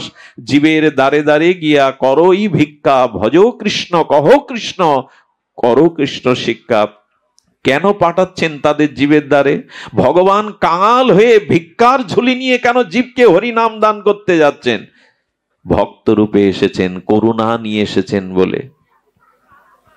নিতাইকে বলছেন, নিতাই হরিদাস তোমরা নগরে নগরে মানুষকে নাম প্রেম দান করো। বললেন, প্রভু কেউ যদি নাম না নেয়? মহাপ্রভু বলছে, সন্ধ্যায় এসে সন্দেশ দেবে, আমাকে বার্তা দেবে কে হরি নাম নেয়নি। বলো, প্রভু যদি কেউ না নেয় কি করবেন? মহাপ্রভু দৈন্যভারে বলছেন, আমি তার কাছে গিয়ে হাত জোড় করে বলবো, একবার কৃষ্ণ কহ। কোন ভগবানের এইরূপ দয়া করুণা জগতে হয়েছে? বলে ওই জীবের কাছে আমি হাত জোড় করে অনুনয় করবো, একবার কৃষ্ণ বলো। হরিদাস বলছে, প্রভু তাও যদি তার নাম না নেয়, হৃদয় বিগলিত না হয়? মহাপ্রভু বললেন, আমি তার চরণ ধরে লুটিয়ে পড়বো, একবার কৃষ্ণ বলো, এবার অন্তত কৃষ্ণ বলো, আমি তার চরণ ধরে লুটিয়ে পড়বো। এই হলো করুণায় ভগবান ভক্ত রূপে এসেছেন। শ্রীকৃষ্ণ চৈতন্য রূপে পরম মঙ্গলময় মধুরার অভিমধু কৃষ্ণ নামামৃত মরজগতে দান করে তিনি অমৃত সিঞ্চন করেছেন। ভক্ত রূপে না আসলে, আপনি যদি আমার সম ব্যথার ব্যথী না হন, আমি আপনাকে ব্যথা জানাতে যাব কেন? এই জন্য ভক্ত রূপে এসে মঙ্গলময় মধুরপি মধুর কৃষ্ণ নামামৃত এই মরজগতে অমৃত দানের মতো প্রভু দান করেছেন। কুকুরটাকে শুরু করে, বনের হিংস্র ব্যাঘ্র থেকে শুরু করে পশু পাখি নিয়ে নাম বিতরণ করেছেন, যে লীলা ইতিপূর্বে হয়নি কোনো ভগবৎ স্বরূপে। অনার্পিত চরিণ চিরাত করুণায় অবতীর্ণ কল, এই করুণার দ্বারা। আর আচ্ছা, পঞ্চতত্ত্ব এসেছেন ভক্ত রূপে চৈতন্য, আর ভক্ত স্বরূপ হলো নিত্যানন্দ। ভক্তের স্বরূপ কেমন হবে? আজকে তো আমরা বাইরের বেশ দেখে ভক্ত নির্ণয় করি, তাই না? এদিকে ধ্যান দিন। আমরা বাইরের বেশ দেখে ভক্তকে নির্ণয় করি, কিন্তু ভক্ত ভাব, ভক্তের স্বরূপ কেমন হবে? মহাপ্রভু তো ভক্ত রূপ, আর নিত্যানন্দ হলেন ভক্ত স্বরূপ। ভক্তের স্বরূপটা কেমন হবে একটু ধ্যান দিন। নিতাইয়ের দিকে তাকান। নিতাই চাঁদ হলো ভক্ত স্বরূপ, মহাপ্রভু হলেন ভক্ত। যেমন আমার দেহ আর আত্মা, আত্মাটাই আমার স্বরূপ, দেহটা আমার স্বরূপ নয়। এই প্রপঞ্চ পচাগলা বিনষ্টশীল প্রপঞ্চ, দেহটা নষ্ট হয়ে যাবে কিন্তু আত্মা নষ্ট হবে না। তেমন দেহটা দেহিতে যেমন ভেদ আছে আত্মার দেহে, তেমন উনি বলছেন ভক্ত স্বরূপ হলেন নিতাই চাঁদ। কেন নিতাই চাঁদ ভক্ত স্বরূপ? বলেন, পাতকীর রক্তাক্ত আঘাতেও যিনি প্রেম দেন তাকে ধ্বংস করেননি। ভক্তের স্বরূপ লক্ষণ হতে হবে এমন, মার আরো মার, আমি তোদের জন্ম জন্মান্তরীণ সব অপরাধ পাপ গ্রহণ করলাম, কিন্তু একবার কৃষ্ণ বল। এই হলো ভক্তের স্বরূপ। বাইরের বেশে ভক্ত হওয়া যায় না। বাইরের বেশ প্রয়োজন, কিন্তু বেশ দেখেই যেন মনে না হয় আমরা যেন সিদ্ধান্ত না এনার বেশ, এই বেশেই ভক্ত। যদি বেশেই ভক্ত হতো, রাবণ তো সন্ন্যাসী রূপেই সীতাহরণ করলো, কাল নিমিত সাধু এসেই হনুমানের পদ রুদে দাঁড়ালো। বেশ ধরলেই কি সাধু হওয়া যায়? ভক্তের স্বরূপ কেমন হতে হবে? হতে হবে অহংকার শূন্য, হতে হবে অক্রোধ। ভক্তের স্বরূপ নিত্যানন্দকে দেখুন, যে নিতাই চাঁদ বলরাম রূপে কথায় কথায় হস্তিনাপুর তুলে আর সাগরে নিক্ষেপ করতে যেতেন, যে লক্ষণ কথায় কথায় ক্ষুব্ধ হতেন, সেই নিতাই এবার ভক্ত স্বরূপে এসে অক্রোধ পরমানন্দ নিত্যানন্দ রায় রে, অভিমান শূন্য নিতাই নগরে বেড়ায় রে। আহা, যিনি বলরাম, যিনি লক্ষণ, তিনি নিতাই রূপে আজ ক্রোধ নাই, আজ অক্রোধ পরমানন্দ স্বরূপে নিতাই চাঁদ জীবের দ্বারে দ্বারে এই নাম বিতরণ করছে। নিতাই চাঁদের মহামহিমা জানেন? সুবর্ণ বণিক, উদ্ধারণ দত্ত, দত্ত মানে তারা বণিক। তো নিতাই চাঁদ এই উদ্ধারণ দত্তের বাড়িতে কয়েক মাস এসেছিলেন। নিতাই চাঁদ যখন ভক্তি সিদ্ধান্ত বর্ণনা করতেন, একজন ব্রাহ্মণ আসতো, যে ব্রাহ্মণের আবার অনেক কড়াকড়ি বিষয়, আমি এখানে বসবো না, এখানে খাবো না, এর হাতে খাবো না, ওরা দত্ত, হ্যাঁ, সুবর্ণ বণিক। তো নিতাই চাঁদের বাড়ি থেকে চলে যাচ্ছে দুপুরে, মহাপ্রভু বলছেন চলে যাবেন কেন, প্রসাদ নিয়ে যান। বলে প্রভু, আপনার দর্শনে এসেছি আর আপনার মুখে একটু হরিকথা শুনেছি বেশ, তো ওই দত্তের বাড়িতে আমি প্রসাদ পাবো? ব্রাহ্মণের এই অভিমান দেখে নিতাই চাঁদ বলছেন প্রসাদ পেয়ে যান। নিতাই চাঁদের কথাই যখন উনি পেতে বসেছেন, তার পরের ঘটনা শুনুন। আগেকার দিনে ওই যে ডাল রসাই দিচ্ছেন, ওই যে মালা দিয়ে এইসব ছিল না, তখন তো চামচ ছিল না, তো ওই নারকেলের মালাই করে ওইভাবে যখন দিতে যাচ্ছেন, বললেন প্রভু এসেছি বলে আর এই বণিকের বাড়িতে ওর হাতে আমি প্রসাদ পাবো, উঠে দাঁড়িয়েছেন। নিতাই চাঁদ বললেন কাকে ঘৃণা করছেন, কাকে উপেক্ষা করছেন? ভক্তকে বলছেন, উদ্ধারণ দত্তকে, ওই যে ডাউল দেওয়ার খুন্তিটা উঠোনের মাঝখানে রোপণ করো তো, পুঁতে দাও। যেই পুঁতলেন, কি বলবো, নিত্যানন্দের করুণায় সঙ্গে সঙ্গে একটা আম্রবৃক্ষ তৈরি হলে পাকা ঝরঝর করে আম পড়তে লাগলো ওর থেকে। সে ব্রাহ্মণ তো দেখে বিস্ময় করছেন, কে আপনি? নিতাই চাঁদের চরণে পড়ে গেলেন। ভক্ত, জাতিভেদ, অন্যকে ছোট ভাবা, এগুলি তারা কৃপা করতে এসেছিলেন। যদি সে সদাচারী হয়, যদি সে ভক্ত হয়, বিচার করতে যেও না। নিতাই চাঁদের চরণে পড়ে গেলেন, প্রভু তোমার কি অনন্ত মহিমা, কাউকে বাদ দেননি নিতাই চাঁদ, সবাইকে করুণা করেছেন। আর ভক্ত হতে গেলে তার ভিতরে দৈন্যতা থাকতে হবে, তার ভিতরে অক্রোধ থাকতে হবে, সর্বদা পরমানন্দ ভাবে তিনি বিভোর থাকবেন। নিতাই চাঁদের ভক্তির মহিমা দেখুন। নিতাই চাঁদ কীর্তন করতে করতে শচীর আঙিনায় কীর্তন করতে অঙ্গের বসন খুলে গেছে। বলুন তো, অবধূত অদ্ভুত নিত্যানন্দের বসনের দিকে দেহবাসেরও খেয়াল নেই। মহাপ্রভু চিন্তা করলেন নিতাই চাঁদের বসন খুলে গেছে, কি হরি নামে আবেশ, কি প্রেমে আবেশ। নিতাই চাঁদের করলেন কি, একটা 19 বস্ত্র দিয়ে লজ্জা ঢেকে দিলেন। সচিমা আছে, বিষ্ণুপ্রিয়া আছে, নদিয়াবাসী আছে, নিতাই চাঁদ ভাবাবেশ। কতটা হরি নামে আবেশ হলে এভাবে হতে পারে? নিজের দেহাবেশও নিত্যানন্দের নাই। মহাপ্রভু একদিন ভক্তদের ডেকে বলবেন, ওগো, নিতাই চাঁদের পাদদক যে পান করবে তার অচিরেই কৃষ্ণ ভক্তি হবে। মহাপ্রভু নিজে শ্রীপাদের চরণ প্রক্ষালন করলেন, চরণ ধুয়ে দিলেন, ওই জল ভক্তদের বললেন, যারা নিত্যানন্দ পাদদাক পান করবে অচিরেই তাদের প্রেম ভক্তি হবে। ভক্তরা যারাই পান করলো, মদিরা পানের মতো প্রেমে তারা মেতে গেল। এই হলো নিতাইয়ের ভূমিকা।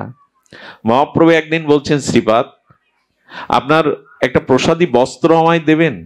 পরিত্যাগ করেছেন যে বস্ত্র ব্যবহার করতে করতে, একটা লাল গৌরিক বসন দিলেন। মহাপ্রভু ওটা ছিঁড়ে ছিঁড়ে বলছেন, শোনো ভক্তগণ, নিতাই চাঁদের প্রসাদী বস্ত্র যারা মাথায় হাতে ধারণ করবে তাদের প্রেম ভক্তি হবে।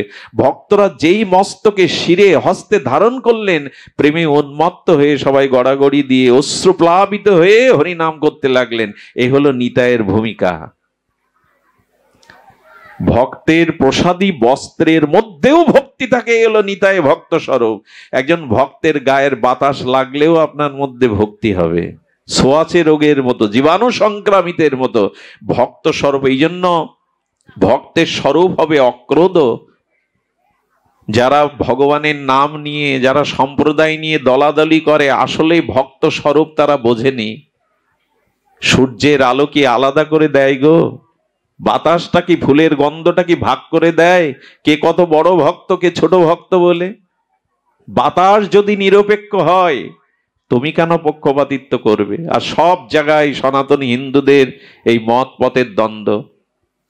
সূর্য তো আলো কাউকে বিভেদ করে দেয় না, ফুলের সৌরভ তো কারোর জন্য আলাদা করা নয়। একই আলো, একই বাতাস, একই বৃষ্টি। কেউ যদি বলে আমার ভগবান শ্রেষ্ঠ, আমার বিধাতা শ্রেষ্ঠ, তো তোমার জন্য আলাদা ব্যবস্থা নয় কেন? সকলের জন্যই তো সমান ব্যবস্থা। এই জন্য নিত্যানন্দ স্বরূপে তাদের প্রেম ভক্তি দান দিলেন। এই জন্য নিত্যানন্দ হলো ভক্ত। কি বললাম?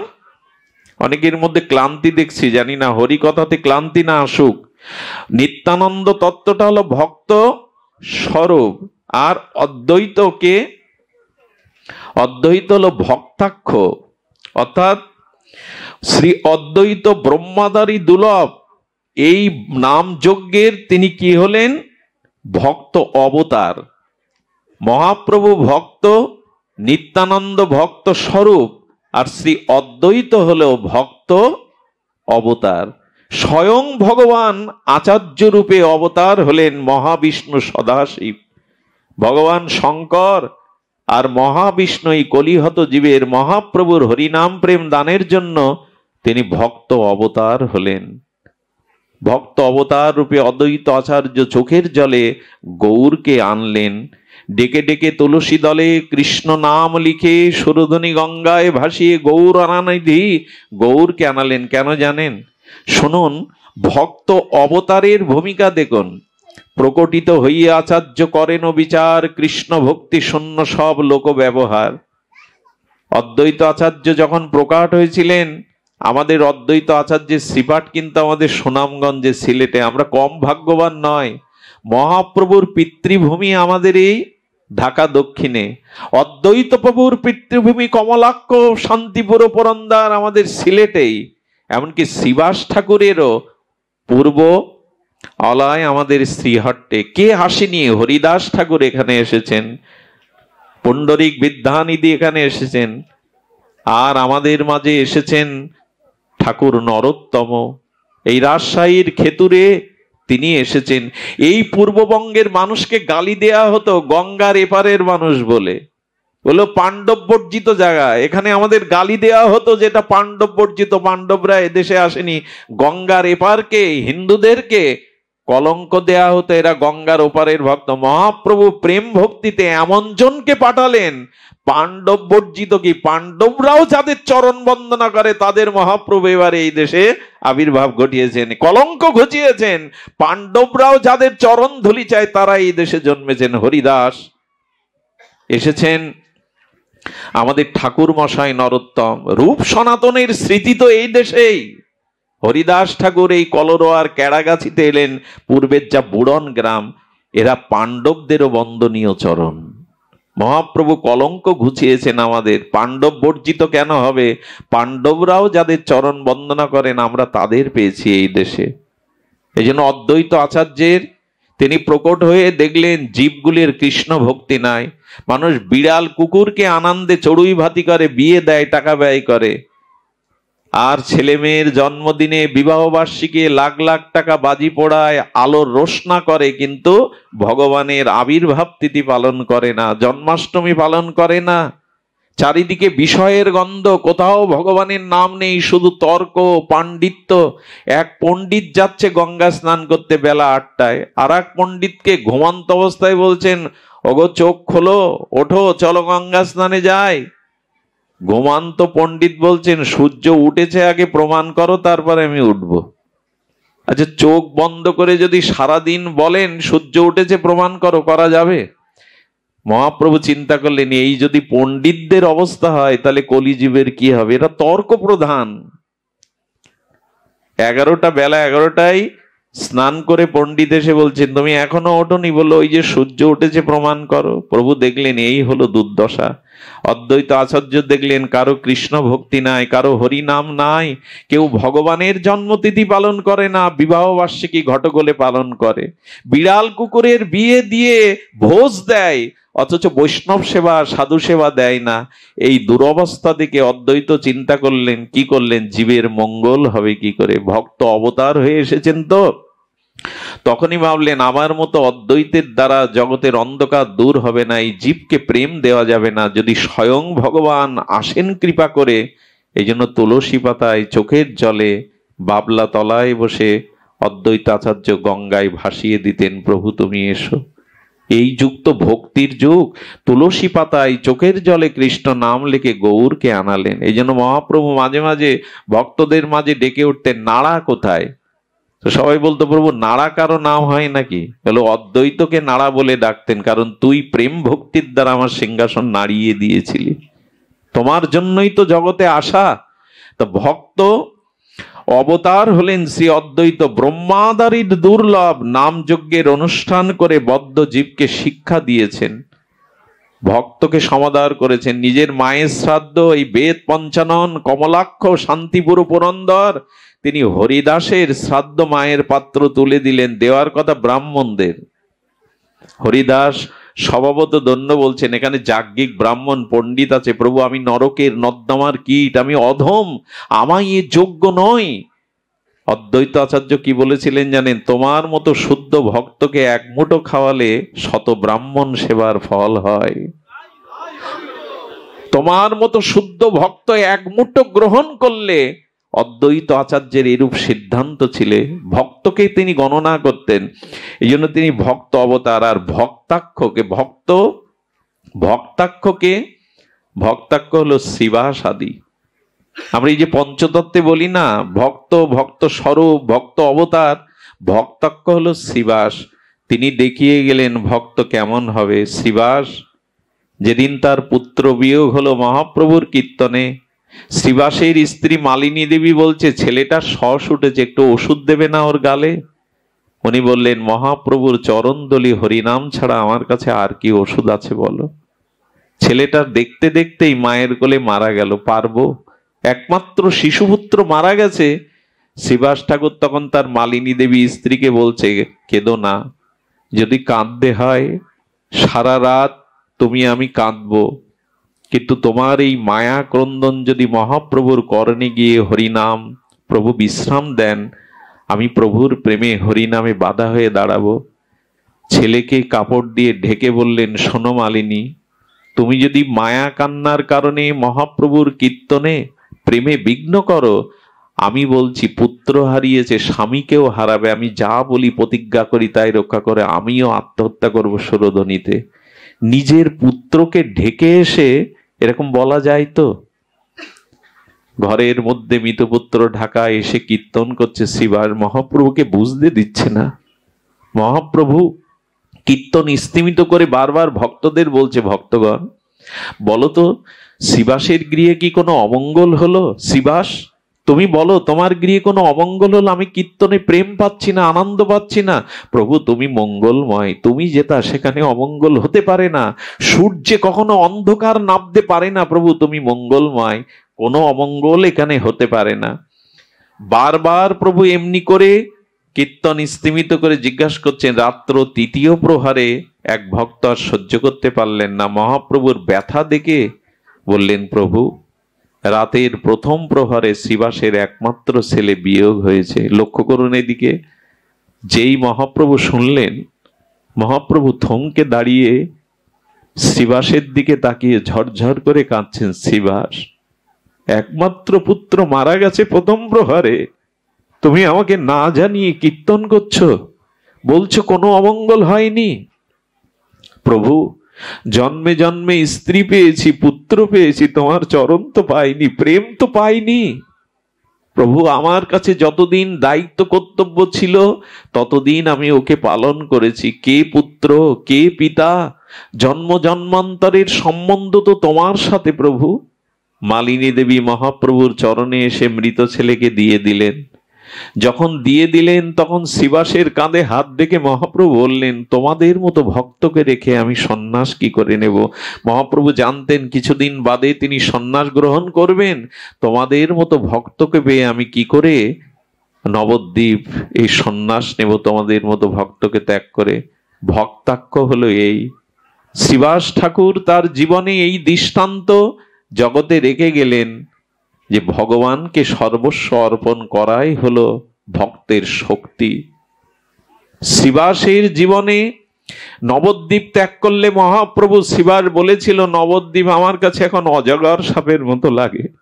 যেখানে আমার গৌর হরি নেই, যেখানে গৌর হরির প্রেম সংকীর্তন নেই, সে স্থান আমার কাছে অজগর সাপের মতো। শ্রীবাস বলেছিল, আমি সিলেট হতে শ্রীহট্ট এসে নবদ্বীপে এসেছিলাম প্রভু তোমার চরণ ভজন করব বলে। সেই তুমি যখন নবদ্বীপ চন্দ্র নবদ্বীপ ছাড়লে তখন এখানে থাকবো না। উনি ঘুরতে ঘুরতে কোথায় গিয়েছিলেন জানেন? কুমারহট্টে হালি শহরে, কারণ ওখানেই মহাপ্রভুর গুরুদেবের জন্মস্থলী। ওনার বিশ্বাস ছিল চৈতন্য প্রভু কোথাও না গেলে একবার গুরুদেবের ভজনস্থলিতে আসবেন, ওইখানেই আগড়ে পড়েছিল। এই জন্য ভক্তাক্ষ এরা এরা ভক্তের যে আকার কেমন হবে, শ্রীবাসকে দেখে দেখুন। শ্রীবাসই হলো ভক্তের আকার, ভক্তাক্ষ। ভক্তের ভাবনা কেমন হবে, শ্রীবাসের জীবনে এই ছিল। শ্রীবাসের আয়ের লোক ছিল না, কিন্তু ভক্ত সেবা চলতো। মহাপ্রভু সেবা নিতেন, ভক্তরা সেবা নিতেন। বললেন, শ্রীবাস তোমার চলে কি করে? শ্রীবাস বললেন, 1, 2, 3 দিন তোমার উপরে সমর্পণ করে দেখবো কিছু জোগাও কিনা। যদি না জোগাও তো ওই দড়ি কলসি কিনে রেখেছি, এই মুখ আর দেখাবো না, গঙ্গায় ডুব দিয়ে মরবো। এমন বিশ্বাস ছিল। আর ভক্ত শক্তি হলেন গদাধর গোস্বামী। মহাপ্রভু যখন কীর্তন করতে করতে ধুলায় লুটিয়ে যেতেন, গদাধর কোল পেতে দিলেন। ছোটবেলা থেকে দেখতেন গদাধরের সাথে সখ্যতা। সচিমা বলেছিল, গদাধর আমার নিমাই বড় ভাবা বেশে ধুলায় লুটায়, কীর্তন করতে করতেই সোনার অঙ্গ ধুলায় কাকর কণ্টকীর্ণ হয়। তুই আমার নিমাইকে দেখিস, আমার নিমাই যখন ধুলায় ধূসরিত হে ভাবে গড়িয়ে পড়বে, তুই কোল দিয়ে রাখিস। এই ভক্ত শক্তি হলেন আমাদের গদাধর গোস্বামী পাদ। রাধা ভাবে তিনি মহাপ্রভু বিবাহ করেননি। মহাপ্রভু নবদ্বীপ ছাড়লে উনিও লীলাচলে চলে গিয়েছিলেন। গদাধরের সাথে ভাবনাটা মহাপ্রভু যখন গয়া থেকে ফিরে আসেন বিষ্ণুপাদ দর্শন করে, একদিন কাঁদছেন। কেমন এটি বলে আমি পাঠ বিশ্রাম করছি। ভক্ত ভাবে মহাপ্রভু কিভাবে জগৎকে শিক্ষা দিয়েছেন, কি করে প্রেম পেতে হয়, কি করে এই জন্ম মৃত্যু চক্র হেতে ভগবানের প্রেম ভক্তি প্রাপ্ত হওয়া যায়, ভক্তরূপে দেখাচ্ছেন। গয়া থেকে আসার পরে মহাপ্রভু মাথায় তেল দিতেন না, ভালো কিছু আহারও করতেন না। ওই চাচরো কেশরও কেশ তিনি পরিপাটি করতেন না। এরকম করতে করতে ঘরের মাঝখানে মেঝেতে বসে মহাপ্রভু বিড় করে কি বলতেন, আর নখ দিয়ে মাটিগুলো খুঁড়তেন। বিষ্ণুপ্রিয়া দেবী দাঁড়িয়ে দূরে দেখতো, প্রভুর কি হলো? সচিমা দেখছি নিমাই কারোর সাথে কথা বলে না, নিমাই মুখে মাথায় সুগন্ধি তেল কেশ বিন্যাস করে না, নিমায়ের কোনো দিকে লক্ষ্য নেই। একদিন গঙ্গাদাস পণ্ডিত বলল, নিমাই তুমি ভারতের গর্ব, তুমি নিমাই পণ্ডিত, তুমি ভারত বিখ্যাত পণ্ডিতকে, দিগ্বিজয়ী পণ্ডিতকে পরাস্ত করে নবদ্বীপের সম্মান বাঁচিয়েছ। নিমাই তোমার জন্য কত দেশ থেকে ছাত্ররা এসেছে, যাও টোলে গিয়ে তুমি শাস্ত্র পাঠ করাও। গুরু আজ্ঞা, গঙ্গাদাসকে গুরু জ্ঞান করেন, শিক্ষা গুরু। মহাপ্রভু শাস্ত্র নিয়ে গেছেন, নিয়ে শাস্ত্রের পৃষ্ঠা খুলেই প্রতি অক্ষরের মধ্যে কৃষ্ণকে দেখছেন, নামকে দেখছেন। মহাপ্রভুর কান্না দেখে ছাত্ররা বলছেন, বড় আশা করে আপনার চরণে শরণ নিয়েছিলাম, বিদ্বান হব, ভূগোল ইতিহাস সাহিত্য পাঠ করে বড় বিদ্বান হব। মহাপ্রভু বললেন, আমার কাছে আর তোমরা এসো না, কারণ কৃষ্ণ ভক্তি বিনা বিদ্যা নাহি হার। কৃষ্ণে যদি, ভগবানে যদি ভক্তি না হয়, তাহলে জগতের পাণ্ডিত্য দিয়ে কিছু হবে না, কৃষ্ণ ভক্তি সার। ছাত্ররা তখন বলছেন, তাই যদি মনে হয় তাহলে আমাদের ওই বিদ্যায় দিন, নেবে তোমরা? এই প্রথম মহাপ্রভু গঙ্গাদাসের টোলে হাততালি দিয়ে শুনিয়েছিলেন সেই কীর্তন, হরি হরায় নম কৃষ্ণ, যাদবায় নমঃ। যদি প্রেম পেতে চাও তবে পাণ্ডিত্য দিয়ে নয়। মহাপ্রভু কিন্তু দিগ্বিজয়ী পরাস্ত মহান পণ্ডিত, কিন্তু শেষে তিনি গ্রন্থ খুলেই দেখতেন তার মধ্যে কৃষ্ণ। ছাত্রদের কৃষ্ণ কৃষ্ণ বলাতেন। মহাপ্রভু ভালো করে ঘুমাতেন না, বিড় বিড় করে মাটিতে দাগ কাটতেন। রাতের তার নিদ্রা নাই, কারোর সাথে কথা বলেন না। সচিমা বাড়িতে নারায়ণ পূজা দিলেন, আমার নিমায়ের যাতে গতি হয়। নিমাই চেয়ে নে তো, ভগবানের চরণে প্রণাম করে, তুই আমার একমাত্র আঁচলের ধন, তোর পিতা চলে গেছে, বিশ্বরূপ চলে গেছে, তোর এই দশা আমি চোখে দেখতে পারি না, প্রার্থনা চেয়ে নে। নিমাই কি চাইলো জানেন? ন ধনং ন জনং সুন্দরীং কবিতাং বা জগদীশ কাময়ে মম জন্মনি জন্মনীশ্বরে রহিত কি ভক্তি তৈ। হে প্রভু, আমি ধন চাই না, মান চাই না, সম্পত্তি, সুন্দরী, রবণী, কবিত্ব, প্রতিভা চাই না। জন্ম জন্মান্তরের যেন তোমার চরণে আমার অহেতুকি প্রেম ভক্তি হয়, এটাই তো চাওয়ার বিষয়। মহাপ্রভুর এই ভাবদশা দেখে একদিন শিবাস পণ্ডিতকে এনেছেন সচিমা। পণ্ডিত, তুমি দেখো তো নিমায়ের বায়ুরোগ হলো কিনা, উন্মাদ দশা নিমায়ের। শিবাস পণ্ডিত নিমায়ের হাতটা হাতের মধ্যে নিয়ে বলছেন, নিমাই, আচ্ছা পণ্ডিত, তুমি বলো তো, আমার কি বায়ুরোগ হয়েছে? আমি কি উন্মাদ হয়ে গেছি? শিবাসের চোখে জল। মহাপ্রভুর হস্তকানি করপল্লব দিয়ে বলছেন, প্রভু, তোমার যে দশা হয়েছে এ ব্রহ্মারও হয় না, এইটা ব্রহ্মাদিরও দুর্লভ। তোমার কৃষ্ণ ভক্তি হয়েছে। শিবাসকে জড়িয়ে ধরে বললেন, তুমি যদি আমাকে বলতে আমি রোগগ্রস্ত, আমি এ মুখ দেখাতাম না। শিবাস, তুমি আমায় বাঁচালে। গদাধরের কাছে গিয়ে বলছে, গদাধর বলো না, সেই গয়া থেকে আসার পথে আমি যে সেই শ্যামল কিশোর মূর্তি দেখলাম, কোথায় লোকালো? পণ্ডিত গদাধর বলছেন, ও তো তোমার হৃদয়ের মধ্যে লুকিয়েছে। মহাপ্রভু নখ দিয়ে বুক চিচ্ছে, রক্তাক্ত করছে, তবে তুমি বুকের মধ্যে। ভক্ত ভাব না হলে এভাবে পাওয়া যায়? এটা আবেগ নয়। এমনি করেই ভগবানকে সর্বস্ব দিয়ে, ব্যাকুলতা দিয়ে তাকে খুঁজতে হয়। এই নিমাই পণ্ডিত নবদ্বীপে এমনি করে বিরহ কাতর হয়েছিলেন। বেশি দিন সংসার সুখ। তিনি মাঝে মাঝে সুরধনী গঙ্গার তীরে নীরব রাত্রে দাঁড়িয়ে কাঁদতেন। জীব তো জাগলো না, জীব তো কৃষ্ণমুখী হলো না, নাম নিল না। মহাপ্রভুর এমনি করেই তিনি জীব জগৎকে নিজে কেঁদেছেন, নিজে মজিয়েছেন। এই জন্য আমি শুরুতে বলেছিলাম, এই গদাধর পণ্ডিত বিবাহ করেননি, মহাপ্রভুর সাথে লীলাচলে টটি গোপীনাথে ছিলেন। সারা জীবন মহাপ্রভুকে ভাগবত শুনিয়েছেন, সেবা করেছেন। এই জন্য উনি হলেন ভক্ত শক্তি। আমি 5 জনের পরিচয় কেন দিলাম? এই পঞ্চতত্ত্বটা আমাদের মাঝে অনেক রহস্য থাকে। কে কোন অবতারে এসেছেন আমরা কিন্তু একটু জানলাম। মহাপ্রভু এসেছিলেন ভক্ত রূপে, নিত্যানন্দ প্রভু এসেছিলেন ভক্ত স্বরূপে, আর আমাদের অদ্বৈত আচার্য তিনি ভক্ত অবতার হয়ে এসেছিলেন, আর ভক্তাক্ষ এসেছিলেন শিবাস। ভক্তের স্বরূপটা কেমন হবে? আর ভক্ত শক্তি হয়ে এসেছিলেন গদাধর পাঠ গোস্বামী। এই পঞ্চতত্ত্বেই জগৎকে প্রেম দানে ধন্য করতে এসেছিলেন। আমি আপনাদের কাছে নিবেদন করব, হরি নামে মহাপ্রভু কোনো জাত কুল বিচার ভেদাভেদ রাখেননি। আজকে যারা আমরা ধর্মকে নিয়ে ভেদ করতে চাই, আমারটা বড়, তোমারটা ছোট, তোমারটা পুরনো, আমারটা নূতন, এমন নয়। হরিনাম চিরকালই ছিলেন, সর্বযুগেই ছিল। হরিনাম ব্যতীত এই যুগে অন্তত গতি অন্যভাবে হবার নয়। তবে আজ বলবার সময় এসেছে। সর্বশেষে অনুরোধ করি, সময় কিন্তু আমাদের নাই। সময় কিন্তু আমাদের জীবনে খুব সীমিত হয়ে আসছে। প্রতিটি দিন, প্রতিটা ক্ষণ সংকীর্ণ হয়ে আসছে আমার জীবন আয়ু। তাই বলতেই যদি হয় এবার বলো, বলতেই যদি হয় এবার হরি বলো। আর আমাদের সময় নাই। অন্তত হরি বলা এই কারণে প্রয়োজন, মৃত্যুর সময় যাতে ভগবানের নামটা অন্তত উচ্চারণ করতে করতে যেতে পারি। একটা প্রস্তুতি তো থাকবে। মানুষ সারা জীবনের প্রস্তুতি নিতে হয়।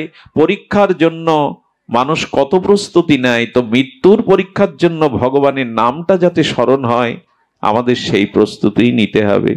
নিত্য নিরন্তর ভগবানের নাম, এটা কোনো সূচি অসুচি মহাপ্রভু রেখে গেলেন না। আরে বাড়িতে মৃত্যু হলে পূজা বন্ধ হয়ে যায়, দশবিধ কর্ম বন্ধ হয়ে যায়, আর যে মৃত ব্যক্তি মারা গেছে তাকে ঘিরে হরিনাম করতে হয়, তাকে ঘিরেই হরিনাম করতে হয়। মহাপ্রভু বললেন সূচি অসুচি রেখে গেলেন না। আর মহাপ্রভুর যাওয়ার পরে এই হরিনাম ধারাকে মাতোয়ারাও করে রেখেছিলেন হরিচাঁদ, গুরুচাঁদ, অন্যান্য যত সম্প্রদায় এসছে পরবর্তীতে, তারা হরিনামকে মুখ্য করেছেন। কারো একথা বলার অপেক্ষা নেই যে হরিনাম ব্যতীত এই যুগে অন্য কিছু করে প্রেম পাওয়া যাবে। হরিনামই আমাদের আশ্রয় হোক। মহাপ্রভু এই জন্য বারবার বারবার জীবকে শুনিয়েছেন, নাম বিনা আমাদের গতি নাই। এই নামকেই আমরা যেন গ্রহণ করি, নিত্য নিরন্তর নামে স্মৃতির যেন আমাদের হৃদয়ে জাগরিত থাকুক, এইটুকু বলে আজকের আপনাদের যে স্থান কাড়ারগাতি সার্বজনীন শান্তি হরি মন্দির, দুর্গা মন্দির, ভক্ত মন্দির সব তো একসাথেই দেখছি। আশা করছি এভাবে একত্রিত হয়ে আমাদের এই বৈদিক সনাতন জাতি আমরা যারা একত্রিত হতে পারি। দেখুন, একটি ফুলে মালা হয় না, আর ফুল দিয়েই যে মালা করতে পারবেন না, একটি সুতাতে না গঠিত করলে ফুল কখনো মালা হতে পারে না। তেমন সনাতনীর যদি ঐক্য একতা না থাকে তাহলে ফুল থেকে যাবে, ফুল কখনো মালা হতে পারবে না। সমাজকেই যদি বাঁচাতে, আরে জাতি যদি না টিকলো, স্বজাতি যদি পড়ে গেল, তা আপনি একা বেঁচে থেকে কি করবেন? এই জন্য আসুন, একটা সুতায় যেমন অনেকগুলো ফুল গ্রথিত করে তবে মালা হয়, তেমনি আমাদের সনাতনের ঐক্য সুতায় বিভিন্ন রঙের ফুল হতে পারে, বিভিন্ন সম্প্রদায় হতে পারে, কিন্তু সুতা তো একটাই থাকতে হবে। সেই সুতার একতার মালায় আমরা হরিনামকেই জীবনে গ্রহণ করি। আজকের এই সংকল্প রেখেই